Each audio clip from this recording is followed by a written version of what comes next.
You're listening to Stand Out Get Noticed, episode 260.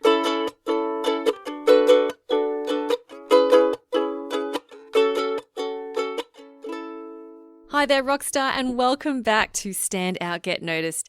I'm your host, Christina Canters, speaker, coach, and founder of The C Method, where I'm all about helping ambitious professionals and business leaders to build powerful communication skills. You can learn more at thecmethod.com. Now, if you are brand new to the podcast, a big welcome to you. I hope you enjoy what you hear. Also, if you're new to this podcast, the most recent 20 episodes are available to you publicly, as well as a selection of the back catalogue. We do have a total combined 260 episodes now, and the rest of the episodes are available to members of our membership and accountability program, the C Method Academy. So if you love this podcast and you want more and you want access to over 200 more episodes of this show, then go to thecmethod.com/join to learn more about the Academy and to learn about all the other cool stuff that you get with it as well. All right, let's get into this week's topic, and I'm so excited about this.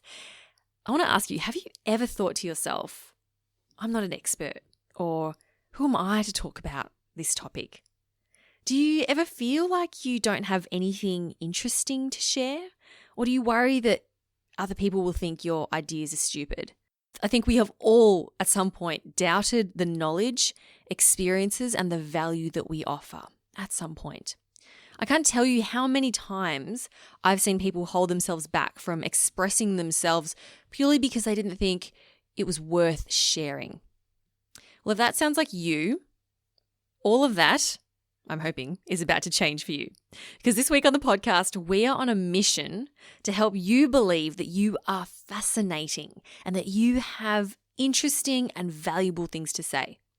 And we want you to believe this so much to the point where you feel inspired to share your experience and ideas with others. And to help me explore this topic is the absolutely wonderful Maxine Cunningham. She's going to be bringing her fabulous energy and wisdom to you. Maxine is the CEO and co-founder of Pick My Brain, which is an online tool that makes it easy and fun for smart and creative people to share more of what they know with others in totally new ways. So she calls the people on her platform her brains, and her purpose and mission in life is to help make the world's brains more uniquely available, accessible, and useful to society, which I totally love. Make sure you check it out. It's pickmybrain.world is where you can find it. Now, this episode is for you. If you want to build your professional presence and brand, if you want to stand out in the workplace, if you want to be more of service to others, express yourself with courage and confidence, or if you want to put yourself out more into the world, this episode is for you. And we talk about things like why it's so scary to share that part of yourself. We talk about why the value you offer is so much more than just being an expert, and why it's scary to believe in your value and to express it. So I think this is such a powerful message for everyone to hear, and I hope you enjoy it. All right, you ready to meet the wonderful Maxine Cunningham? Let's do it. The most pure thing we can share with others is what we have spent our lifetime here learning and doing and experiencing. It is like our duty to share that.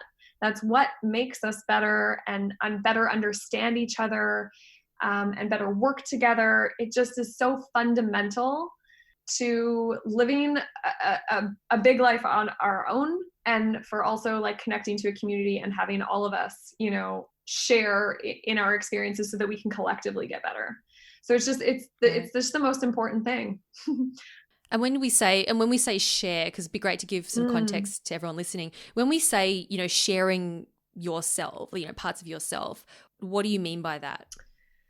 I mean, from a fundamental level, sharing what you know. I mean, we can talk about expertise, passing down what you've learned professionally and personally in your life, tangibly, but I also mean sharing your personality and your character and your tone and your body language and your history. And then I mean energetically, sharing your energy with people. So this like spiritual piece that also is enveloped in you because you're a human being.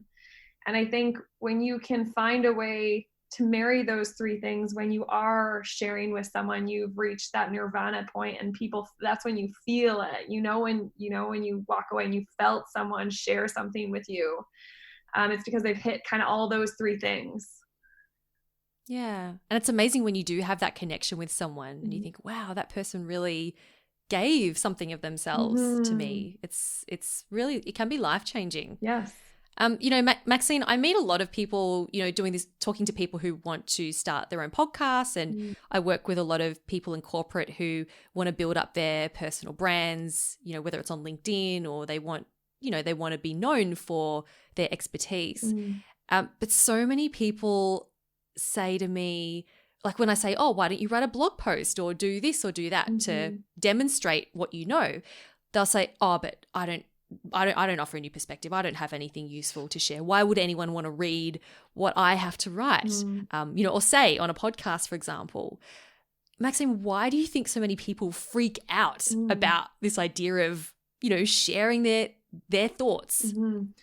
I think they freak out because they have seen it done before, and then they think that they couldn't do it again because it's been done. I think that's one big reason. It's like, I've read another blog and someone else has more experience to me, so therefore I should not do it. I should not contribute. That's how I hear it. I should not contribute to the story because someone else has contributed to the story. And I'm like, but you see, your contribution adds to the story. We need to flip how we see it. It's okay that there's thousands of YouTube yoga videos out there, and I could go watch a YouTube yoga video from hundreds or thousands of people, but there are some that resonate with me because of their tone and their character and their values and their space and the music they use. And each of them, I could go and have a yoga class with all of them and they would all feel differently. And therefore they were all contributing to me. And I think that's like, sometimes we just have to remove ourselves from this comparison mode of like, it's been done, because everything's been done. In music, there's only so many notes. And yet, hey, look, we still produce music, different music year after year after year. There's new music coming out. So, there should be new blogs in the same way. And I think sometimes we just get locked into, we forget that, like we forget to see ourselves as a piece of the puzzle, a contribution. It doesn't have to be the piece, but it's a piece and it's your frame, and no one can say it like you or sing it like you or yoga like you. Absolutely. Yeah. Well, look, I mean, this podcast about communication skills, speaking and leadership, it's not, none of the concepts that we talk about on the show are groundbreaking. Yes. They've all been done before. They've all been discovered by famous philosophers and psychologists and so on. But, I'm still doing it because, like you said, like my perspective is going to be different to someone else's. Yeah. And the way that we are talking about this topic, is going to be different to the way that two other people might talk about it. Exactly. So I think there definitely needs to be that mindset shift that people make to realize, oh, okay, it doesn't have to be brand new or groundbreaking. Not at all. And like our conversation, we can never have this conversation again twice, even if we tried. It'll always be different. That is true. That is true. Absolutely. Yeah. So you run Pick My Brain, where your brains, as you call them, they are experts who sign up and you help them to package up their expertise so they can sell it in, blocks of time for people to gain access to their minds and their expertise, which is just amazing. And you meet all these brains, and how many of the brains that you speak with feel this same way about, not having something valuable to deliver, and for money as well? Every single one of them. And it's more than so what a brain is to me is someone who genuinely just wants to share more of themselves with others on their own terms. Someone who is actively looking to be like, I am open to supporting people in this way. And these are the terms that I'd like to do it. And so I like the word expertise, but it's, again, just like sharing what makes us interesting. It's beyond just what we know professionally or personally. It is our ethos. It is our values. It is our style. It is our language. It is our stories. And so when I onboard brains and they have that moment of, I love the concept, I love the idea of sharing knowledge, but I don't see myself stacking up. Just yesterday, I had a mom who signed up and browsed our brains and just like loved what she saw, but it convinced her that she couldn't be a brain if all these were brains. Like these people have something to say. What do I have to say? I'm just a mom. And I was like, whoa. Like what? First of all, why is a mom any less than any person on that job? You have a significant, important role in society.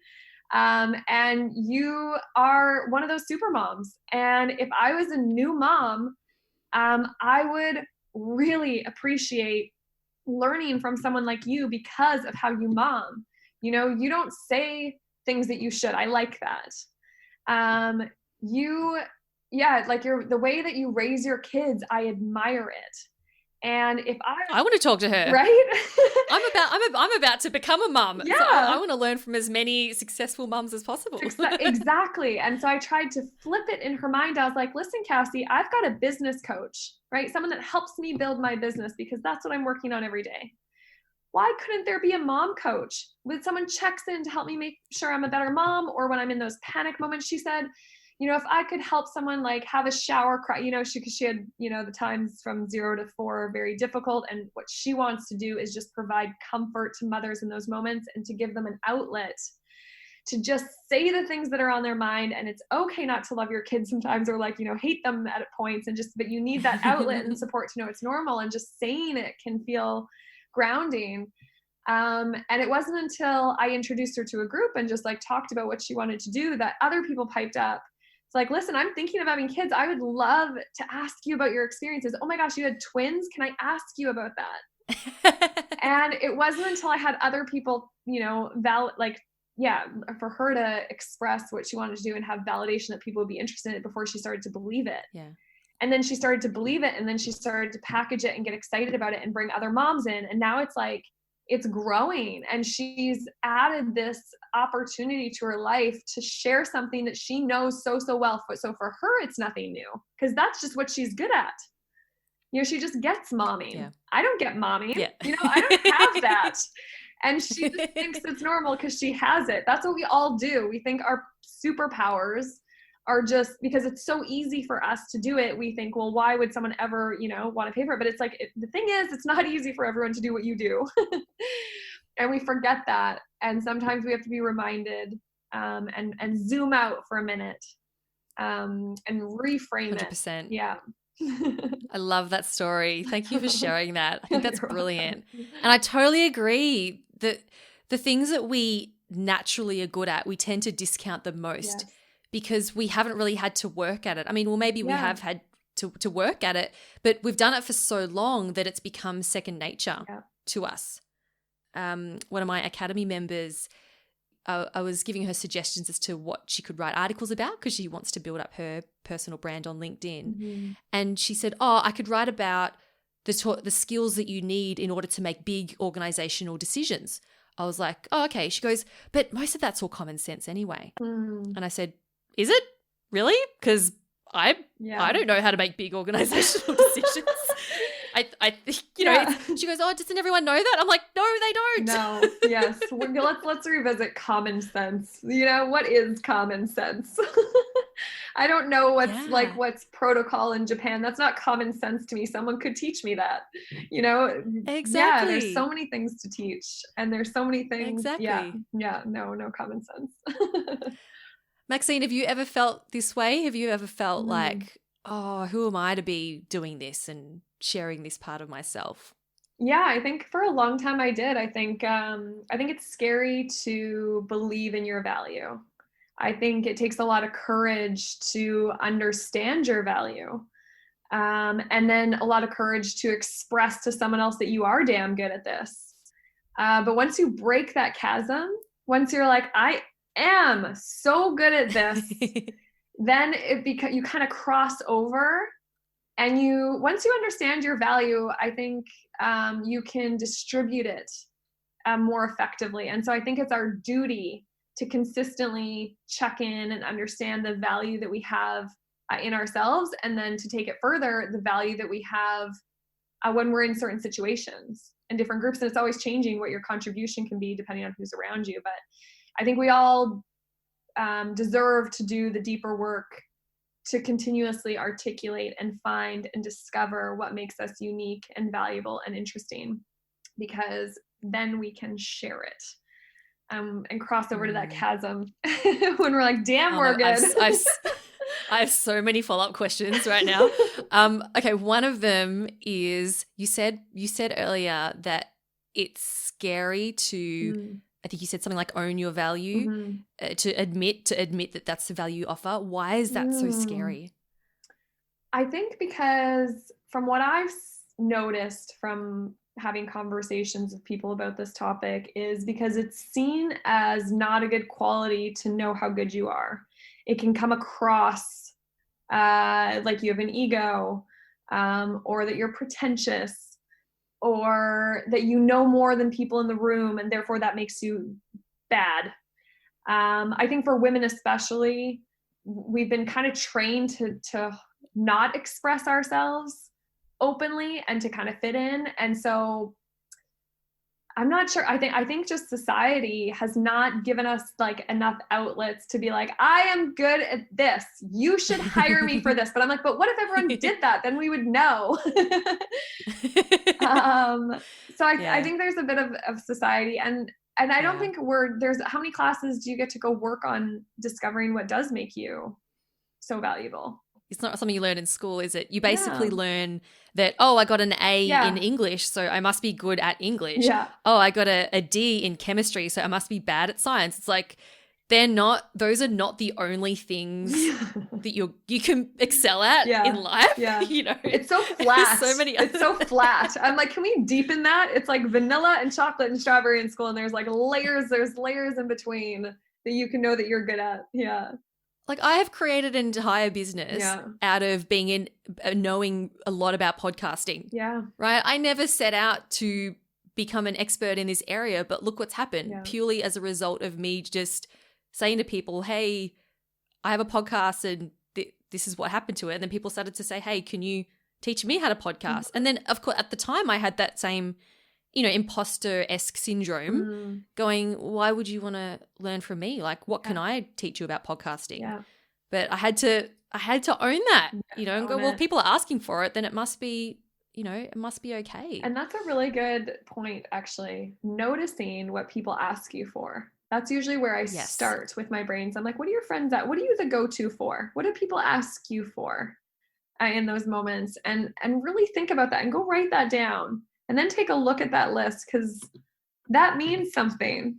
And people coming to you to ask how to do a podcast, they notice that you are further ahead than them, right? It doesn't matter how far ahead you are, but you were a couple steps further ahead than me, which means that with connection, I could catch up to you faster. And so that's another thing about value is like, we're all at different stages in our lives and all the different topics all the time.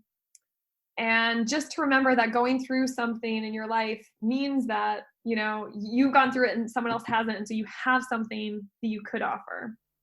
I think it's such a key point there to know that you don't have to be a million steps ahead of someone in order to provide value to them. Yes. Sometimes you just need to be that one step. And I love what you said that with connection, you can catch up quicker. Can you expand more on that? Yeah. Well, if you were 2 steps ahead of me, and I connected with you deeply and asked you how you got there, I'm going to shave off time for me to get there as well. And that's what we want to do collectively with society, right? That's what we want to do with our kids. We want to raise kids that are better than us. We want to work at organizations that were better tomorrow than yesterday because we improve them. And in order to speed up progress or to progress, we're going to have to learn from people that have done it before and just do it a little bit better. So I think that's super important. And that's why I don't like the word expert. People have such connotations with that. Like, again, my mom friend, she's like, listen, I'm not a doctor. I'm not a therapist. I'm like, that's okay. Just say that and be like, what are you? what are you for? Because I'm not looking necessarily to connect with a therapist about this. I'm looking to maybe connect with another mom, off the prescription or, the certified route. Maybe that's not what I'm looking for. And it doesn't discount what you're offering, because that's what I'm seeking. So yeah, to check ourselves with expert. What does expert mean?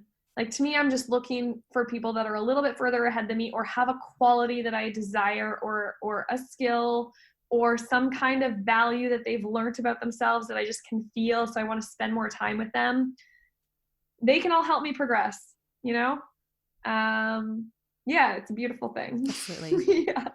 And I think there's a saying, I can't remember the exact saying now, but it's something about the best teacher is the amateur. Yes. Not the senior, expert who's big, or the professional. Yes. Because the amateur has literally just learned how to do that thing, which means that they are going to be able to teach you easier because they've just gone through it, as opposed to, I learned that 30 years ago. Where did I start again? Totally. It's a little harder to teach it when you're a lot, when you're much further down the line. That's so true. Actually, it reminds me of a story when I went to Quebec in Canada, which is our French speaking province, for a month to learn French. So we got to, Canada puts on this program where you can go fly, the government will fly you to Quebec and put you up in residence for 1 month, and you speak French for 1 month and you just can't speak English.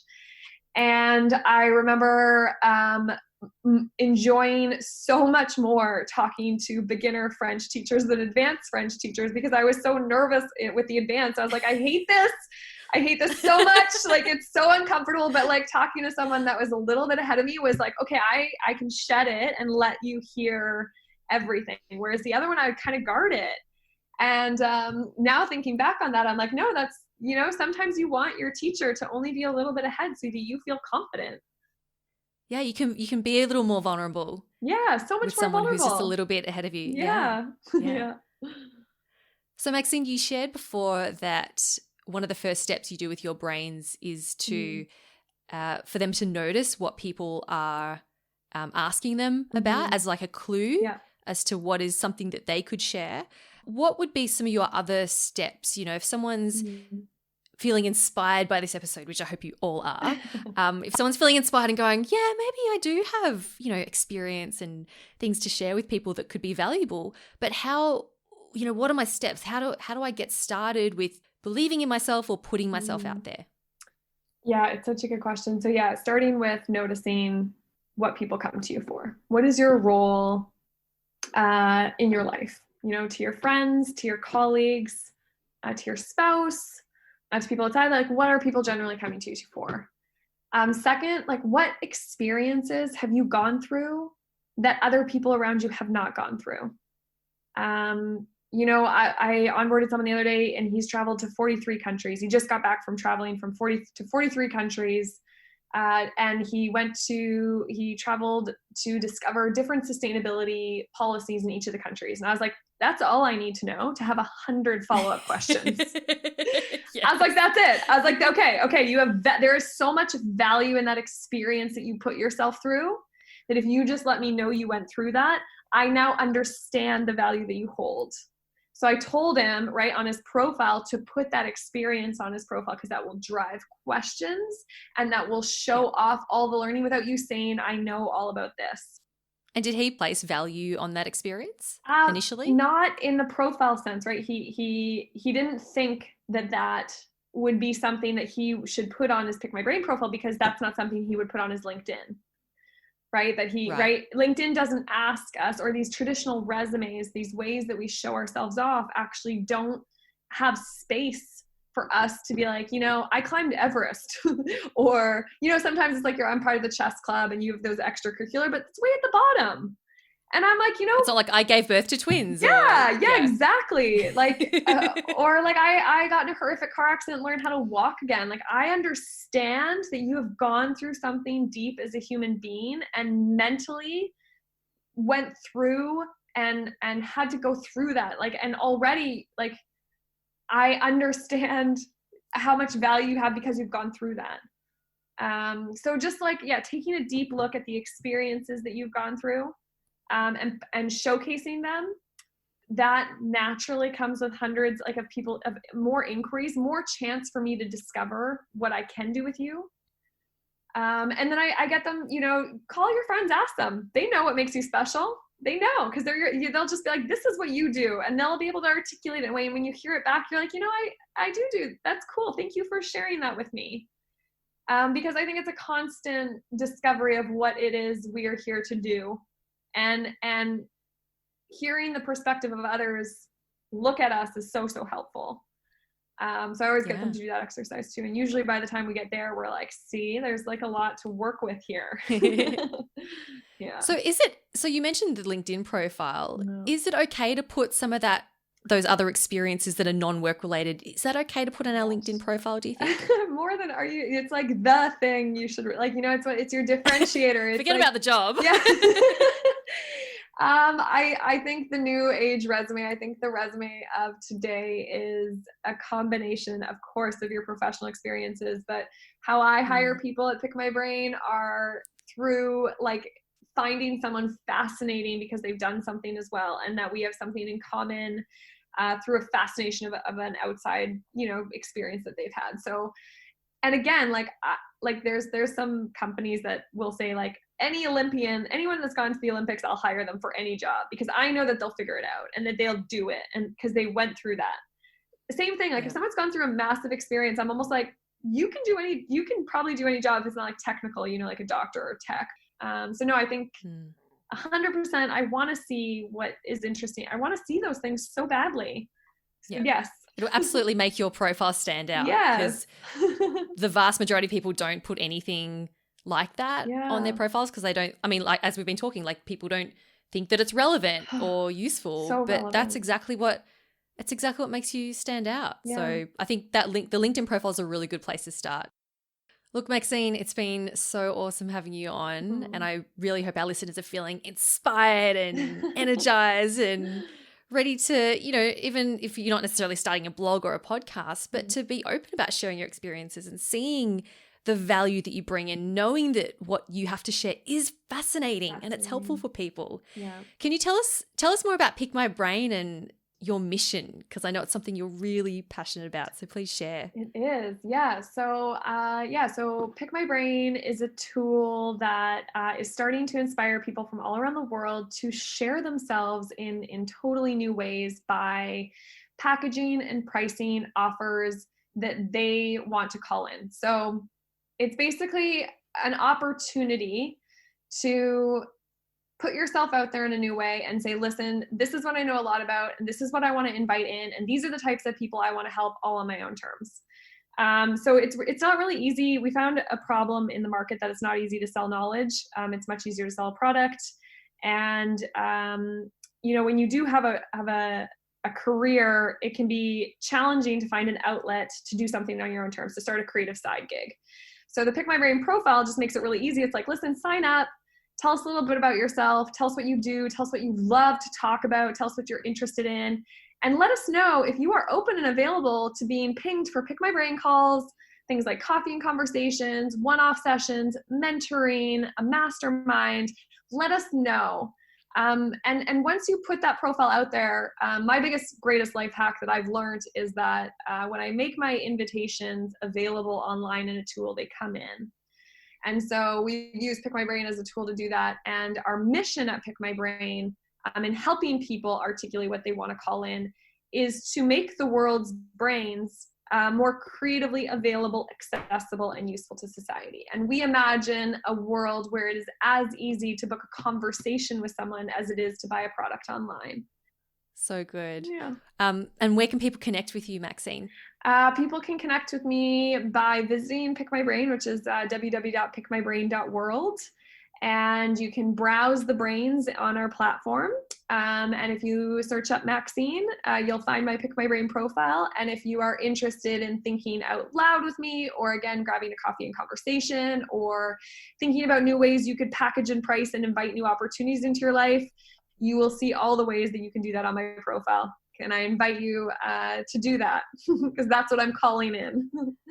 Awesome. Well, Maxine, thank you so much for sharing your energy and your perspective. I'm not going to say expertise. I'm going to say Perspective. wisdom, wisdom and perspective and experiences with us. It's been such a pleasure, and I cannot wait to see how Pick My Brain continues to evolve and get the world's brains out there and adding value. Thank you so much, Christina, and thank you for allowing us to express, our stories and give us a platform to do that, because I think your role as a storyteller is like absolutely essential. Oh, thank you. Yeah. I hope you enjoyed this conversation with Maxine Cunningham from Pick My Brain as much as I did. You can find out more about what she does at pickmybrain.world, and I'll put links in the show notes as well where you can access her profile directly and book in a Pick My Brain session or a coffee and convo or a masterminding session with her as well. Some news, I am also working on my own Pick My Brain profile, so I'll let you know how that goes, but I'll very soon have my very own profile where you'll be able to book in a coffee and convo, or if you want to pick my brain about podcasting or communication or creating content or throwing a festival wedding, anything you want, you can pick my brain through that platform. So I'll let you know when that becomes available. You can find the show notes at thecmethod.com/260. All the links mentioned as well are in the description of this podcast in your app. Well, thank you so much for joining me today. Please do share this with a friend if you think they would also find it valuable. And keep on sharing the love, sharing this message. I'll talk to you next week, Rockstar. Keep on being awesome. I'm Christina Canters, and this has been Stand Out, Get Noticed.